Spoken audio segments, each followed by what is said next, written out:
নমস্কার বন্ধুরা, তাতাই মা বাবা ভ্লগে আপনাদের সকলকে স্বাগত।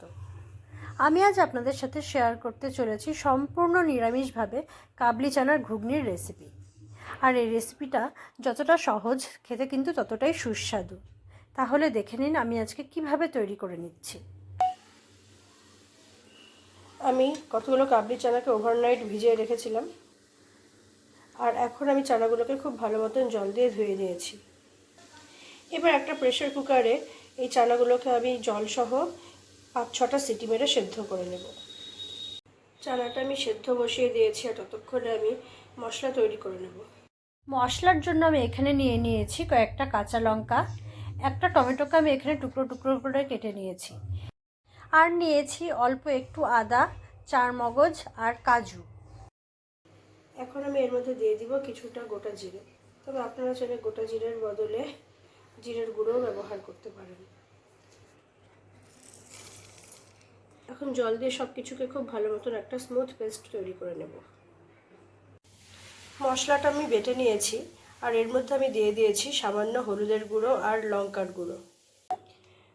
গ্যাসে কড়াই বসিয়ে দিয়েছি, আর কড়াইয়ে দিয়ে দিচ্ছি সরষে তেল।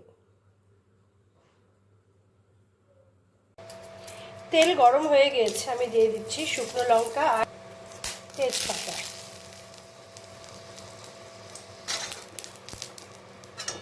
ফোড়নের থেকে সুন্দর একটা গন্ধ বেরিয়েছে, তাই এখন আমি এর মধ্যে আগে থেকে বেটে রাখা মশলাটা দিয়ে দিচ্ছি।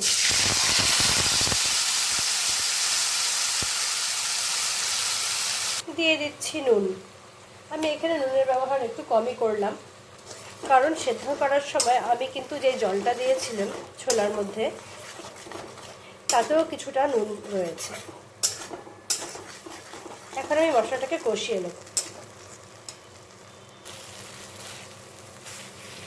মশলাটা আমি খুব ভালো মতন কষিয়ে নিয়েছি, আর এটার থেকে ভীষণ সুন্দর একটা গন্ধ বেরিয়েছে। এখন আমি এর মধ্যে ছেড়ে দেব সেদ্ধ করে রাখা কাবলি চানাগুলোকে।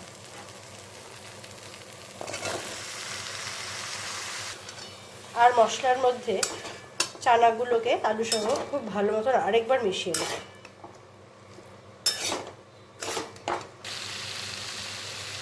এবার আমি দিয়ে দিচ্ছি সামান্য পরিমাণে জল, আর টেস্টটাকে ব্যালেন্স করার জন্য দিয়ে দিচ্ছি 1 চামচের মতন চিনি।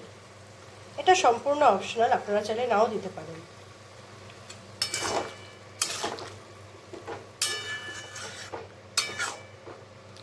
এবার ঢেকে ঢেকে আমি আরও কিছু সময়ের জন্য এটাকে ফুটিয়ে নেব।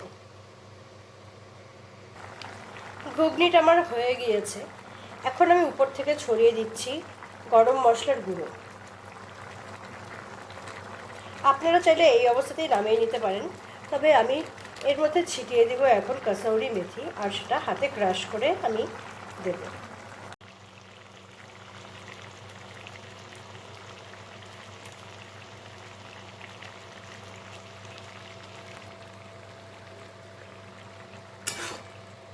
এখন আমি গ্যাসটাকে বন্ধ করে ঢেকে রেখে দেবো কিছু সময়ের জন্য। আমি তৈরি করে নিয়েছি এতটাই সহজ পদ্ধতিতে কাবলি চানার ঘুগনি, যে নিরামিষ দিনে যদি কিছু নাও থাকে তবে আপনারা রুটি বা পরোটার সাথে কিন্তু এটা অনায়াসেই তৈরি করে খেয়ে নিতে পারেন।